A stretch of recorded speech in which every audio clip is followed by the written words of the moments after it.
Assalamualaikum warahmatullahi wabarakatuh. Selamat siang, salam sejahtera, salam sehat, salam bahagia untuk kita semua. Yang saya hormati Bapak Kepala SD Kacipta Sinar Kencana, yang saya hormati Bapak Ibu Dewan Guru SD Kacipta Sinar Kencana yang berbahagia. Marilah kita bersama-sama mengucapkan puji syukur kehadirat Allah Subhanahu wa taala karena pada hari ini kita bisa berhadir di ruangan ini dalam rangka acara diskusi program sekolah, PMO level sekolah dan diseminasi tentang budaya positif. Baiklah, di sini saya selaku pemandu acara mengucapkan terima kasih atas kehadiran Bapak Ibu dalam acara pada siang hari ini. Semoga acara pada siang hari ini berjalan dengan lancar dan menambah ilmu dan wawasan kita semua. Amin ya rabbal alamin. Baiklah, marilah kita mulai acara kita ini dengan acara pembukaan. Untuk membuka acara kita pada hari ini, marilah kita bersama-sama mengucapkan basmalah. Bismillahirrahmanirrahim. Acara yang kedua yaitu menyanyikan lagu Indonesia Raya. Kepada Bapak Ibu hadirin dimohon berdiri.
Indonesia Raya merdeka, merdeka, hiduplah Indonesia Raya.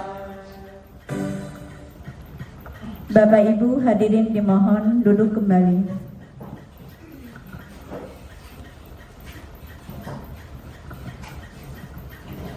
Baiklah, memasuki acara yang berikutnya yaitu sambutan dari Bapak Kepala SD Kacipta Sinar Kencana. Kepada Bapak Suminto dipersilahkan.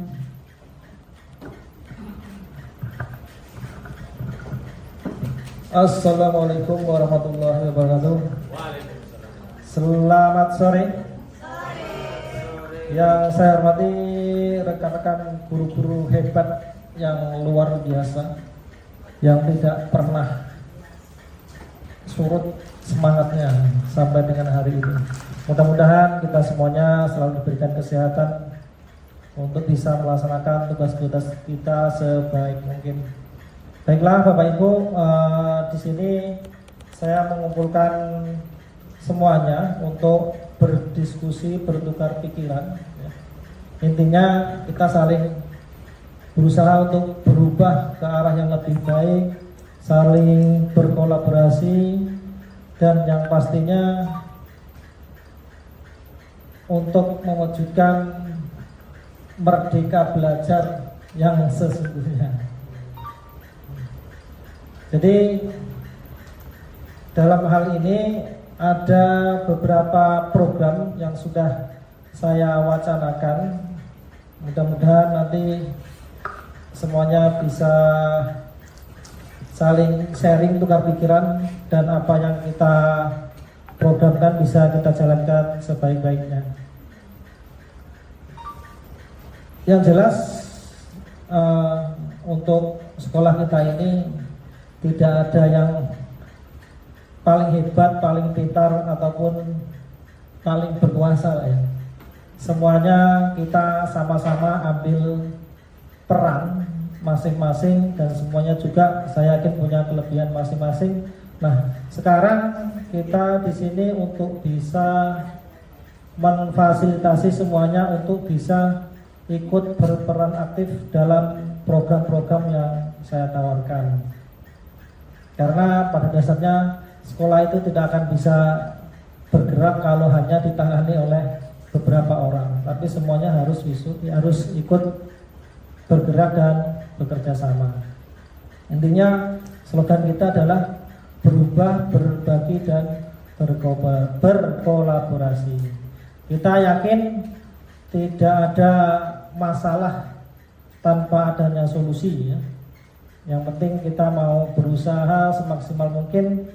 Kemarin dari pelatihan kemarin ternyata sekolah kita ini kompleksitas permasalahannya sangat jauh lebih sedikit dibandingkan sekolah-sekolah yang lain. Nah, ini kita yang harus banyak-banyak bersyukur ya. Mulai dari lingkungan sosialnya, alamnya, semuanya di sini sangat mendukung. Nah, sekarang bagaimana kita untuk bisa berupaya meningkatkan kinerja kita untuk lebih baik lagi. Nah, di sini ada program yang pertama yaitu Kombel, PMO, dan program CGP ya. Kombel itu panjangannya komunitas belajar. Nah, ini kita sebagai sekolah penggerak dituntut untuk mengaktifkan, melaksanakan kegiatan komunitas belajar ini, yang pada hakikatnya dibentuknya Kombel ini untuk diskusi, saling curhat, saling berbagi, dan berusaha untuk menyelesaikan permasalahan dalam kegiatan pembelajaran sehari-hari. Jadi tidak ada kaitannya dengan sarpras maupun pembiayaan, tapi sepenuhnya adalah kegiatan pembelajaran yang ada di kelas Bapak Ibu. Yang kedua ada PMO, Project Management Office ya. Kalau dalam PSP itu ini adalah wadah kita untuk sama ya, diskusi, saling merefleksi, dan mencari solusi. Kalau Kombel itu permasalahan yang sehari-hari yang kita angkat dalam setelah kegiatan pembelajaran. Kalau PMO ini adalah wadahnya ya. Dari sekian kegiatan Kombel itu, maka kita simpulkan permasalahan mana yang menjadi prioritas. Dan ini juga ada program yang BIT sudah laksanakan, yaitu guru penggerak. Ini juga kita dalam satu kegiatan ini kalau bisa kan semuanya bisa terlaksana, Kombelnya, PMO-nya, dan program CGP-nya bisa berjalan. Tadi ada kesenangan. Nah, ini sudah lihat di sini. Kesenangan ini adalah kebutuhan untuk merasa senang, bahwa murid-murid kita itu tidak dipungkiri mereka itu pengennya senang seperti itu. Termasuk kita juga. Ini karena kebutuhan dasar manusia. Kemudian cinta kasih sayang, kebutuhan untuk diterima, memberi dan menerima kasih sayang. Kalau murid kita itu sebenarnya dia itu butuh kasih sayang dari guru. Iya, seperti itu. Iya, gurunya selalu sibuk, tapi ya seperti itulah. Kemudian kebebasan. Murid itu suatu waktu dia perlu dikasih kebebasan untuk memilih. Salah satunya tadi kalau pilihan tadi ya tentang pengennya itu belajarnya seperti apa, itu boleh kita menawarkan. Kalian belajarnya seperti apa, atau mau ya mau di luar, boleh. Hari ini kita belajarnya di mana, di luar Bu, boleh. Dituruti sekali-kali karena mereka mempunyai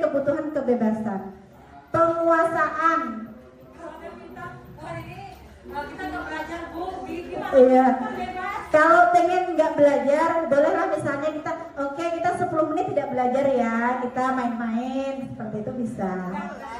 Nggak 1 hari. Iya. Yang penting, nah kita kembalikan ke 5 dasar ini. Kebutuhan ini memang alami dimiliki oleh manusia. Manusia itu butuh ini, termasuk kita juga. Penguasaan itu anak itu perlu mendapat pengakuan. Misalnya, kamu pinter ya, kamu cantik ya, kamu ganteng, kamu ini perlu pujian. Pengakuan, kita mengakui anak ini, kamu lucu ya, kamu unik, kamu ini pinter nyanyi ya. Nah seperti itu. Tapi yang sesuai dengan anaknya. Sesuai dengan anaknya. Yo, iya. Jangan tidak sesuai dengan anaknya. Jangan puji pet kamu pinter banget ya. Oh iya. Berarti hiperbola, ironi. Ya. Di sini berarti murid-murid kita perlu mendapatkan pengakuan atas kemampuan yang dia miliki. Seperti itu. Yang terakhir, bertahan hidup. Nah, anak-anak nih dari rasa lapar nih biasanya kalau kita mau istirahat, anak-anak tuh sudah lapar ya. Lapar Bu, seperti itu. Ternyata mereka juga ada kebutuhan bertahan hidup. Kalau sudah lapar mau istirahat, itu anak-anak kadang sudah apa ya, minta, sudah gelisah mau istirahat, mau makan. Kelas 2, kelas 1, kalau jam-jam mau istirahat, siapa yang sudah menyelesaikan tugasnya terdahulu silakan makan. Pak Miss Dennis tuh sebentar-bentar Bu, udah boleh makan belum?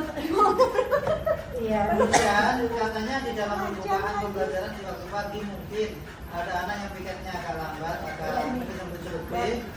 Kita tanyai, maka di situ dan saya juga mengalami ini mungkin lebih dari 3 orang yang dia nggak cepat. Jadi ketika mulai pun saya beri makan, ternyata dikasih waktu makan pun nggak seperti yang lain. Artinya yang lain juga paham.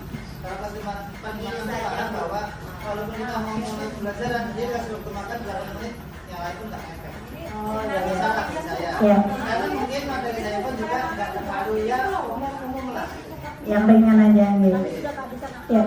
Baik, berarti untuk bertahan hidup di sini kan ada rasa lapar, kemudian rasa aman. Kalau rasa aman di sekolah kita aman aja. Yang sering saya rasakan juga nih, dari rasa lapar itu ketika pagi tidak sempat sarapan, ketika istirahat itu masih kurang 15 menit, 20 menit mereka sudah gelisah. Nah, bagaimana kita menanggapi hal itu? Nah, boleh aja ya. Yang saya utarakan, maka gini, ada namanya dari peraturan sekolah Bu.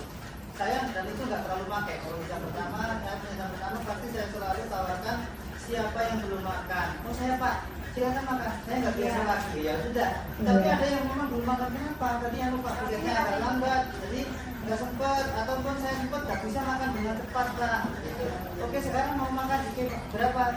Bolehlah 5-6 sendok makan. Tapi ada juga anak-anak. Jadi meskipun itu dilarang makan 1-2 jalan, nah itu kita kasihkan karena dalam RPP kita tuh ngecek kesiapan siswa, termasuk itu nggak siap kalau nggak makan. Kemudian efeknya kalau sampai desa korup di tengah hari itu kita susah.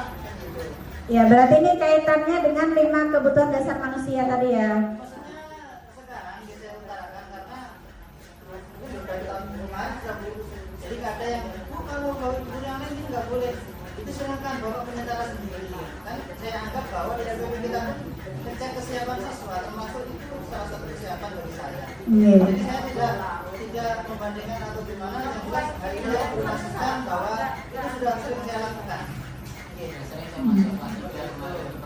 Kalau jam pertama itu pasti. Iya.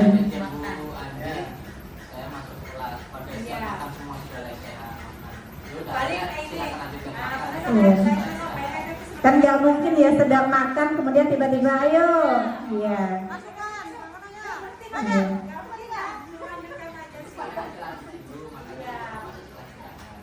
Ya, oke. Nah, seperti itu ternyata kita temui di kelas-kelas kita.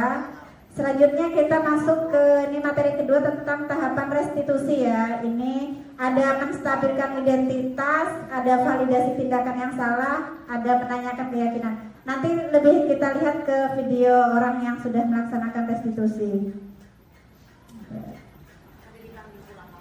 Ya, oke, ini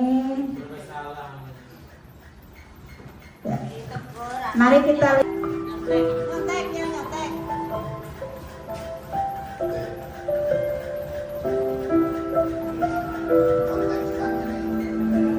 Wah. Selamat siang Lutna. Siang Pak, Lutna sudah sholat zuhur? sudah Pak. Ya alhamdulillah.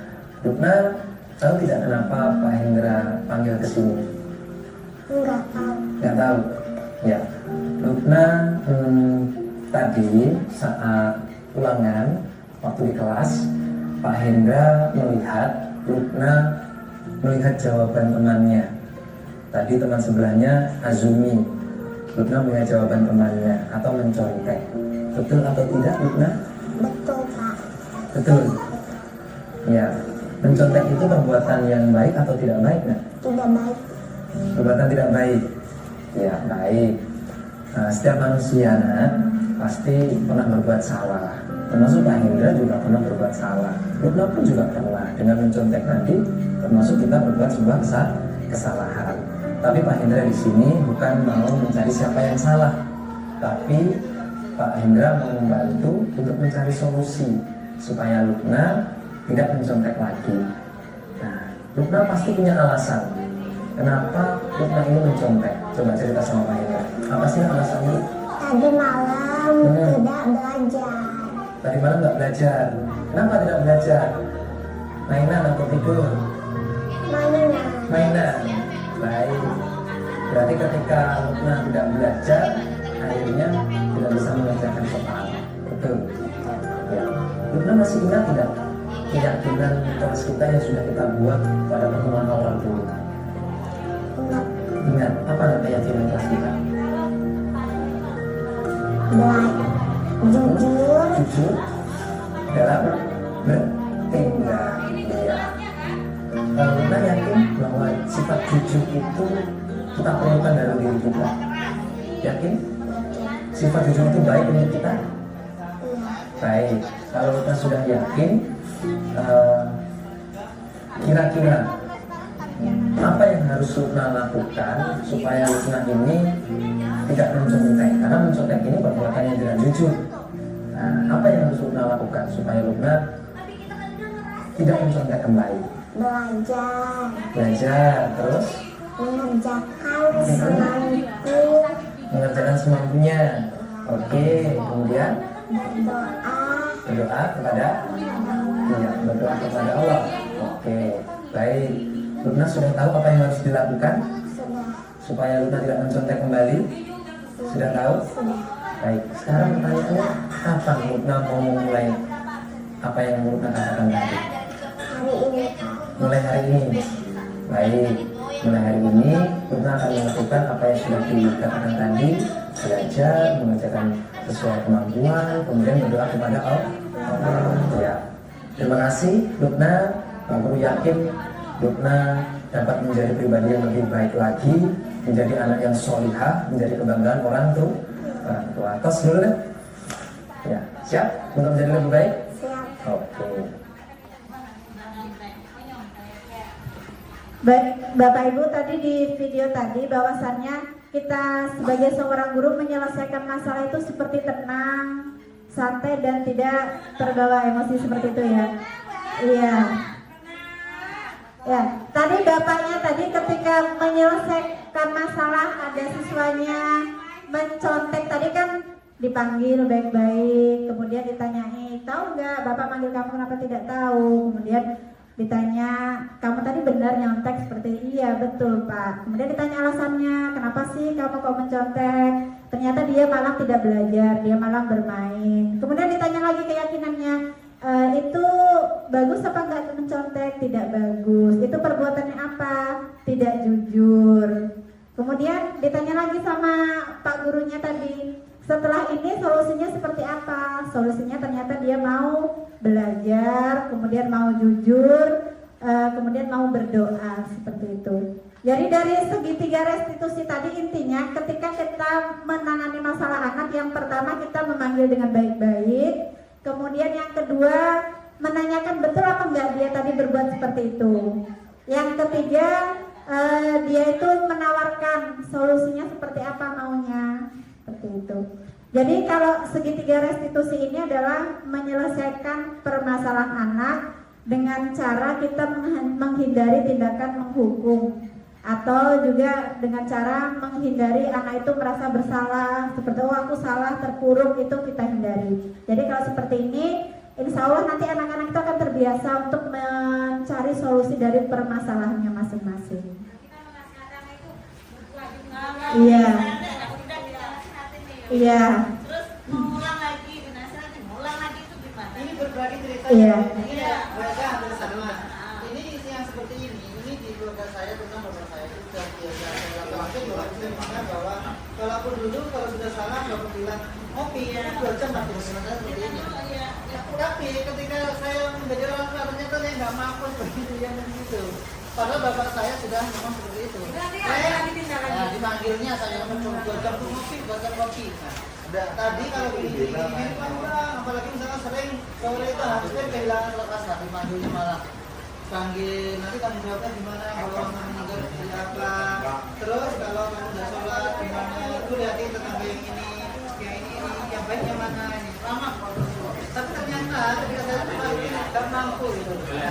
Artinya dengan seperti ini mungkin karena kita lembaga dan sekolah, ya kita ingin berusaha seperti itu, kemudian komunikasinya dalam setiap pagi itu harus kita komunikasikan, termasuk bagaimana hari ini seragam menyampaikan pada setiap kelas tentang hari manusia, terus besok tentang jangan membeli barang itu semua, kalau besok pagi ini membeli pagi itu betul-betul kita memanfaatkan apa yang kita lakukan dalam kelas hari ini mungkin sampai besok, termasuk yang begini.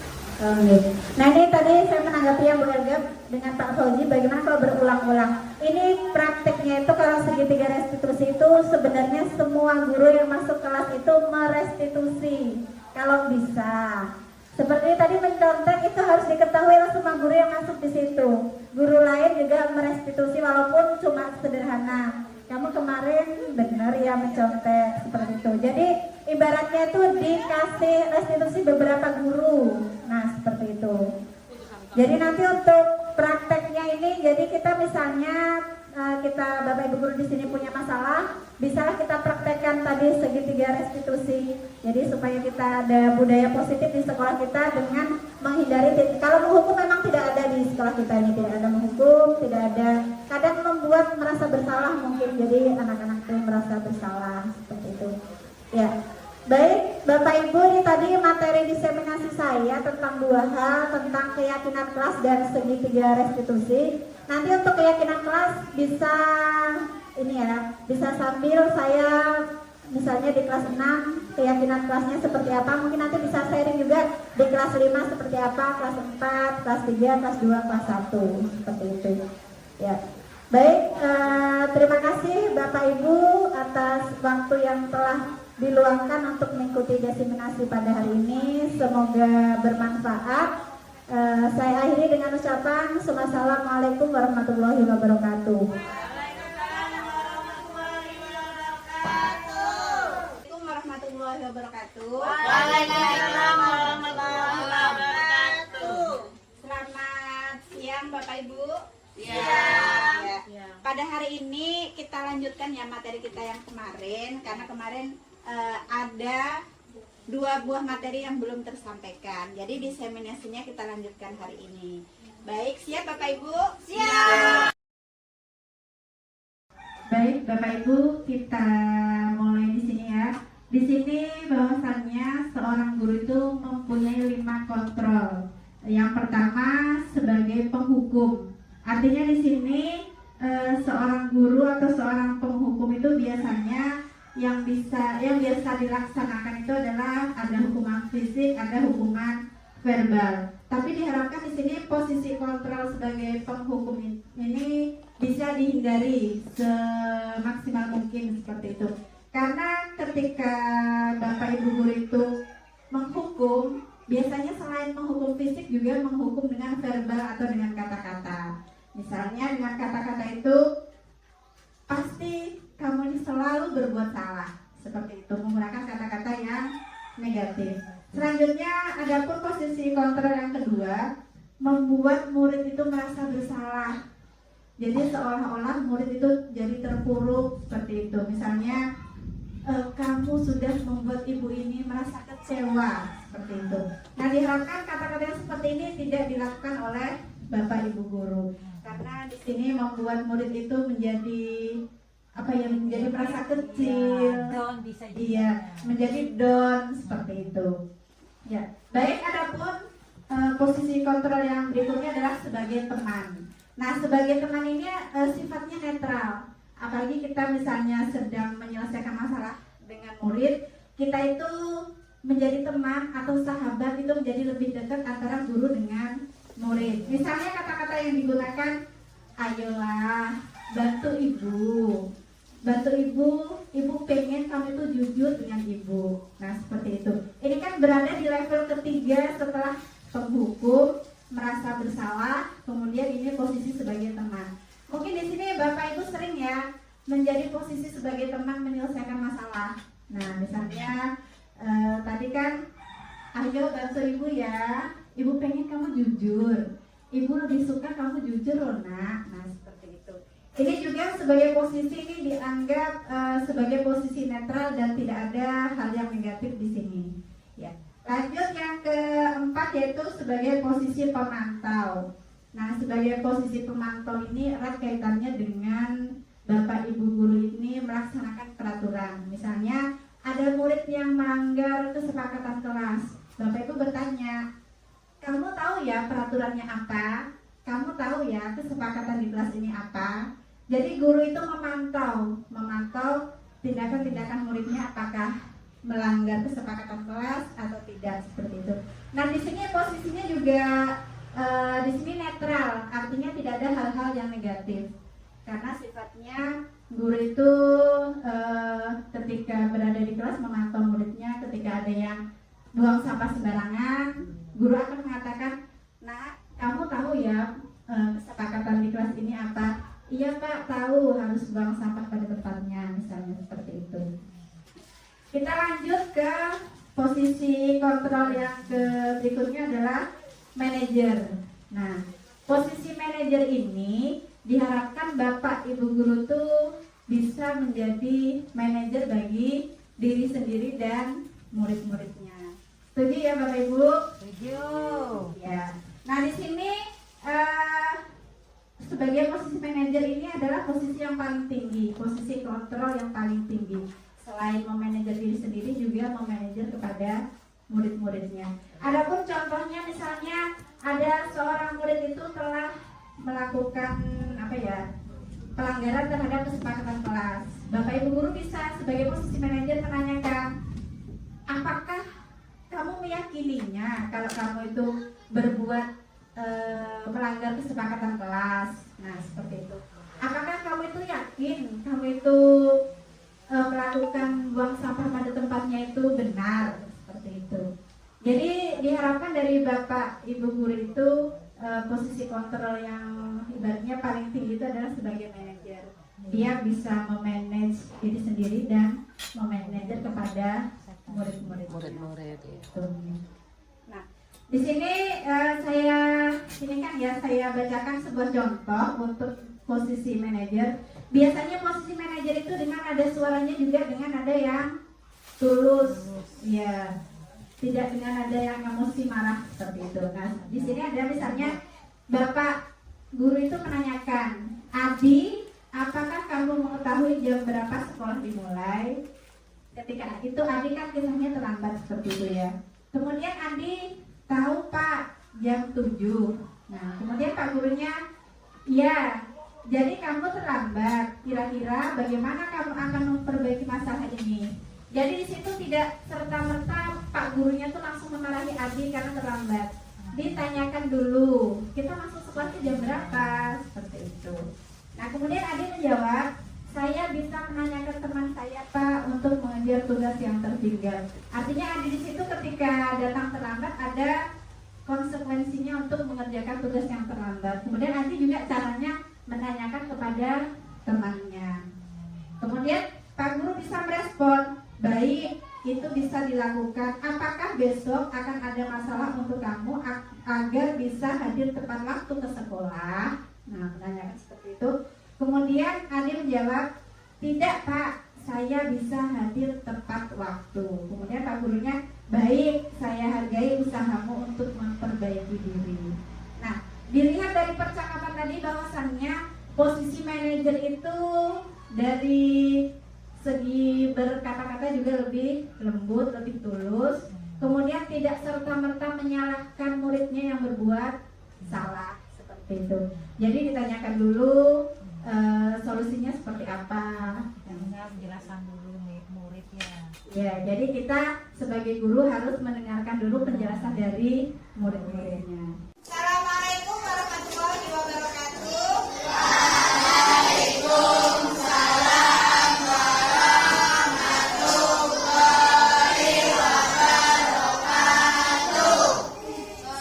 Selamat pagi semuanya. Bagaimana kabar kalian hari ini? Nah, hari ini siapa yang tidak hadir? Hasan. Ada yang tahu Hasan kenapa? Baik, kita doakan Hasan semoga cepat sembuh. Ya, sebelum belajar kita harus berdoa. Baik, sekarang tangan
warahmatullahi wabarakatuh.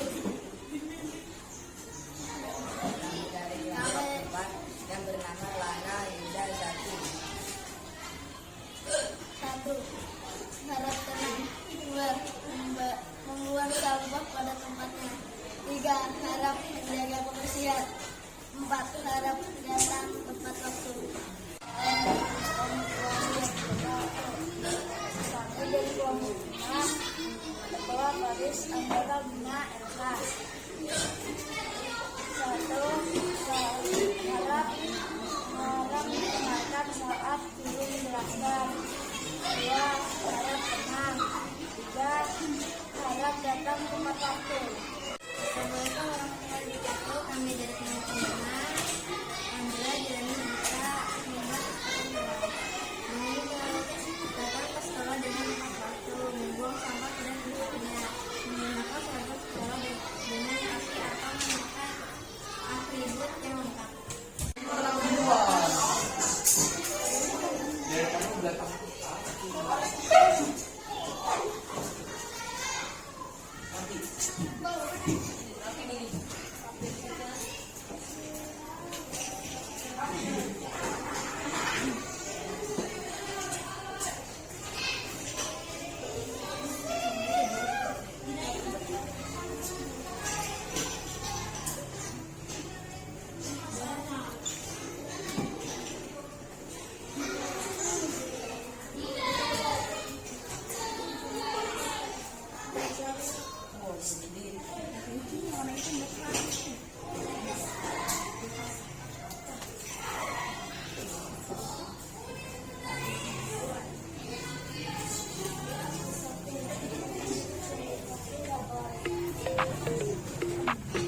Tepuk pramuka.